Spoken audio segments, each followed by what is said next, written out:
Assalamualaikum warahmatullahi wabarakatuh. Selamat pagi anak-anak. Hari ini kita bertemu lagi di pelajaran IPA. Hari ini kita akan mempelajari mengenai klasifikasi 5 kingdom menurut Whittaker. Ini adalah kelanjutan dari sistem klasifikasi makhluk hidup. Kita lanjut ke slide berikutnya. Jadi tujuan pembelajaran hari ini melalui penjelasan materi dari video serta mengerjakan LKPD, diharapkan siswa mampu menganalisis ciri-ciri dari masing-masing kingdom, membuat peta konsep sendiri mengenai pembagian kingdom, memahami cara menentukan suatu spesies menggunakan kunci dikotomi atau determinasi dengan baik dan tepat. Jadi menurut Whittaker terdapat 5 kingdom makhluk hidup atau 5 kerajaan makhluk hidup. Yang pertama ada Monera, yang kedua ada Fungi, yang ketiga ada Protista, yang keempat ada Plante, yang kelima ada Animalia.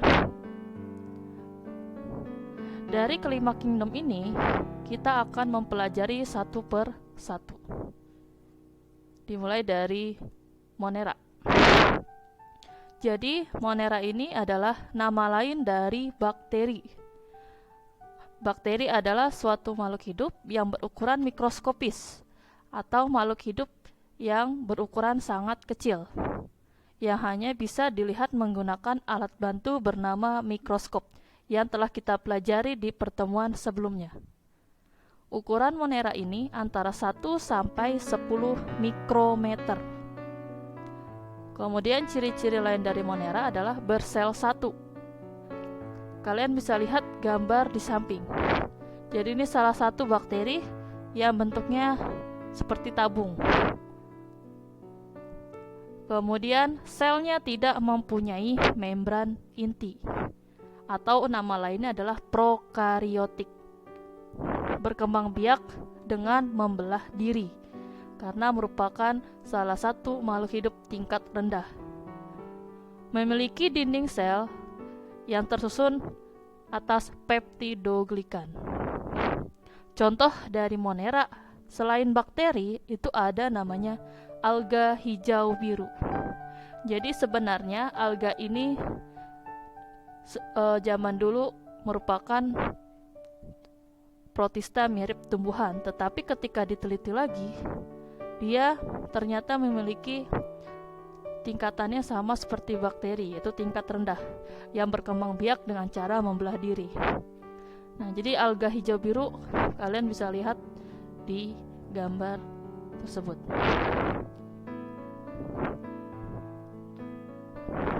Lanjut, kingdom yang kedua adalah fungi atau nama lainnya jamur. Dari gambar yang kalian lihat ini adalah contoh dari jamur yang berukuran besar. Karena banyak jamur yang berukuran kecil atau mikroskopis. Salah satunya adalah pada jamur ragi. Kita lihat ciri-ciri dari fungi. Yang pertama, tidak dapat berfotosintesis karena tidak mempunyai zat hijau daun atau klorofil. Kalian bisa lihat di gambarnya, dari contoh-contoh jamur ini tidak ada yang berwarna hijau karena memang tidak mempunyai klorofil sehingga tidak dapat berfotosintesis. Kemudian jamur juga bisa mengeluarkan suatu zat yang membuat sisa-sisa makhluk hidup terurai.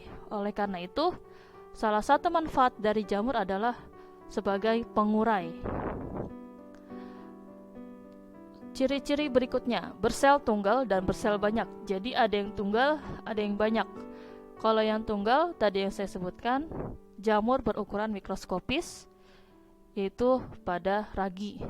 Kalau bersel banyak, itu contohnya adalah seperti pada gambar berikut. Jadi kamu lihat di sini jamur kayu, ini jamur seperti jamur enoki. Kalau ini jamur amanita. Kemudian tubuhnya jamur terdiri dari benang-benang halus atau hifa. Sel-selnya itu disebut dengan hifa karena selnya berukuran seperti benang panjang, maka istilahnya disebut dengan hifa. Kemudian memiliki spora untuk berkembang biak dan memiliki dinding sel namanya kitin. Berikutnya,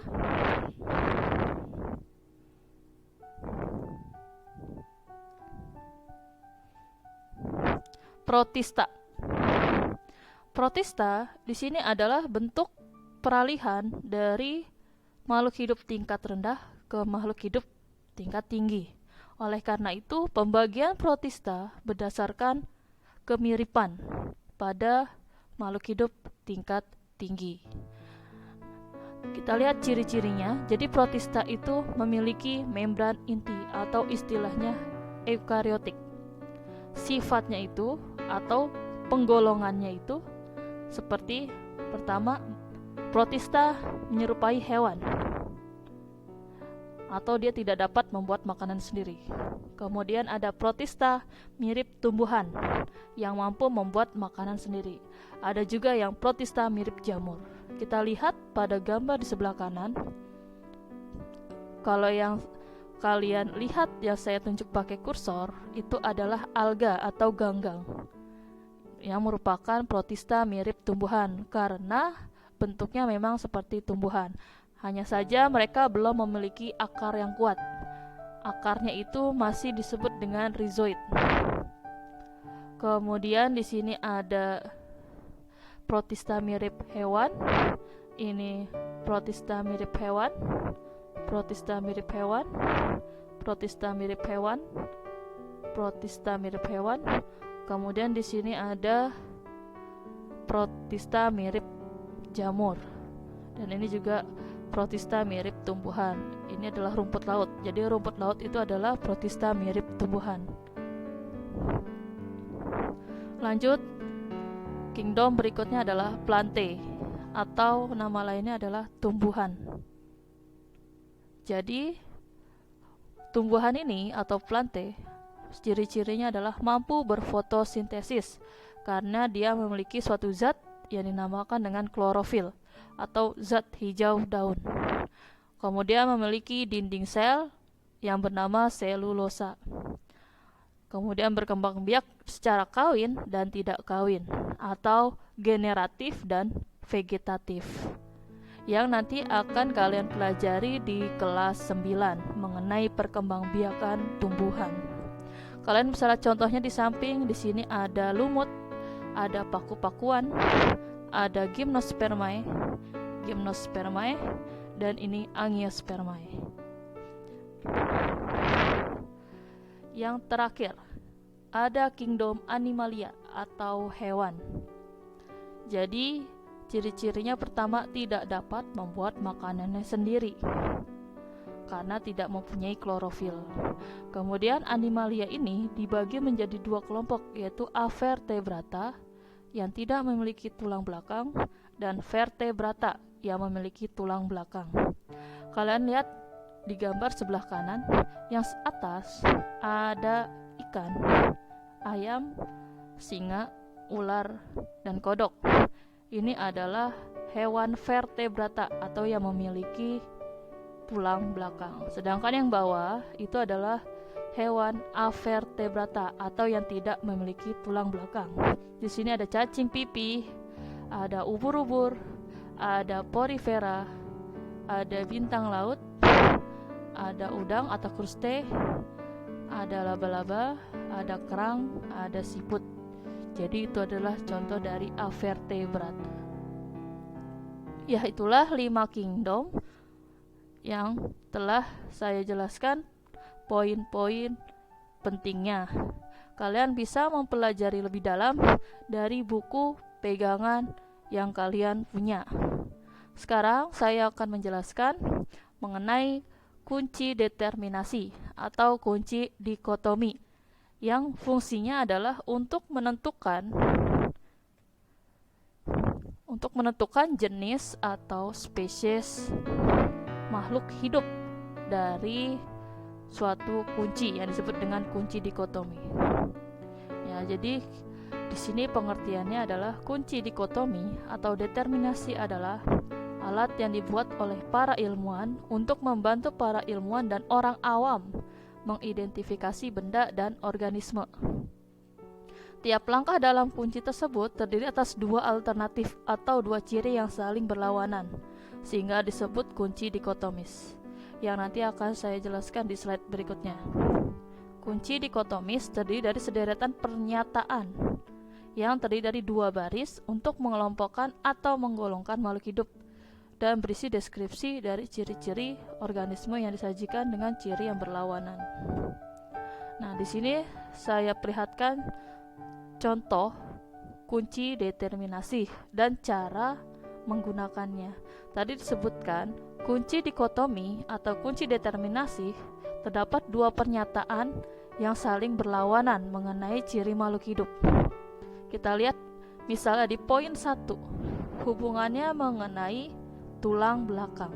Jadi hewan itu tadi yang kita bicarakan dibagi menjadi dua, yaitu hewan bertulang belakang dan bertulang belakang. Nah, makanya di sini poin 1A bertulang belakang, poin 1B tidak bertulang belakang. Berikutnya poin kedua, ciri-ciri mengenai menyusui anaknya atau tidak. Jadi di sini ada dua pernyataan, menyusui atau tidak. Kemudian poin ketiga selanjutnya sama. Jadi tiap poin itu terdiri dari dua pernyataan yang saling berlawanan, yang nanti akan mengarahkan ke suatu ciri-ciri makhluk hidup. Sekarang saya jelaskan cara penggunaannya. Jadi sudah disediakan suatu kunci determinasi dan siswa diharapkan bisa menentukan jenis atau spesies dari makhluk tersebut berdasarkan ciri-ciri yang ada. Kita lihat gambar sebelah kanan. Anggap saja kita belum tahu nama makhluk hidup tersebut. Kita perhatikan dari penampakannya dan ciri-cirinya. Jadi jenis hewan dan kunci determinasi dari gambar di bawah ini adalah, kita lihat ya, yang dari poin pertama, bertulang belakang atau tidak bertulang belakang. Tadi yang kita pelajari sebelumnya, hewan yang seperti ini mempunyai tulang belakang. Berarti kan dia poinnya 1A. Ya. Jadi kita tulis di sini poin 1A. Di poin 1A kita lihat langkah selanjutnya. Nah, dari 1A ini dia mengarahkan kita ke langsung poin 2. Berarti kita langsung ke poin 2. Di poin 2 ini kita lihat apakah hewan tersebut menyusui anaknya atau tidak. Kalau hewan tersebut dia tidak menyusui anaknya, berarti yang 2B. Jadi dari 1A mengarahkan ke poin 2. Nah, di poin 2 ini dia memiliki ciri-ciri tidak menyusui anaknya, berarti kan dia 2B. 2B kita lihat dia diarahkan ke poin 3. Di poin 3, nah kita lihat ciri-cirinya apakah dia ditutupi bulu atau tidak. Kalian lihat apakah dia ditutupi bulu? Tidak. Nah, berarti 3 itu yang B, berarti 3B. Kita tulis 3B. Ya, 3B, tubuhnya tidak ditutupi bulu. Kita lihat langsung diarahkan ke poin 4. Kita lihat ke poin 4. Kita lihat ciri-cirinya. Apakah dia bergerak dengan sirip atau tidak? Kalau dari gambar di atas, maka dia bergeraknya dengan sirip. Berarti dia poinnya 4A. Nah, kita lihat dia diarahkan kemana. Nah, ternyata di poin 4A ini sudah terlihat jenis dari makhluk hidup tersebut, yaitu adalah ikan. Nah, berarti jenis hewan tersebut adalah ikan. Nah, jadi itu cara menggunakan kunci determinasi. Ini salah satu contoh dari kunci determinasi. Nanti akan banyak contoh yang akan ditampilkan di soal-soal. Berikutnya Saya kasih contoh kedua. Kita anggap kita tidak tahu nama hewan ini. Nah, kita disuruh menentukan jenis hewan dan kunci determinasinya. Kita lihat dari yang poin pertama dulu. Kalau dari gambar tersebut, apakah hewan tersebut bertulang belakang atau tidak? Nah, hewan tersebut adalah bertulang belakang. Berarti ada poinnya apa? 1A. Berikutnya, di 1A ini dia mengarahkan ke nomor 2. Kita langsung ke nomor 2. Nah, apakah hewan tersebut menyusui atau tidak? Tidak ya, berarti dia poin 2B. Di poin 2B, kita lihat diarahkan ke poin 3. Kita lihat di poin 3, tubuhnya ditutupi bulu atau tidak? Tidak ya, jelas-jelas nih bukan bulu. Berarti dia poinnya 3B. Di poin 3B, kita lihat dia diarahkan kemana? Ke poin nomor 4. Kita lihat poin nomor 4, bergerak dengan sirip atau tidak? Nah, dia nggak punya sirip ya, berarti bukan. Berarti 4B. Nah, di 4B ini diarahkan ke poin 5. Kita lihat poin 5, kulitnya basah atau tidak basah? Nah, kering ya, berarti dia adalah 5B. Nah, di sini jadi ada poin 5B yang terakhir. Nah, jenis hewannya adalah reptilia. Nah, itu cara penggunaan dari kunci determinasi. Ini maaf, 5B-nya belum tertulis. Jadi habis 4B itu adalah 5B.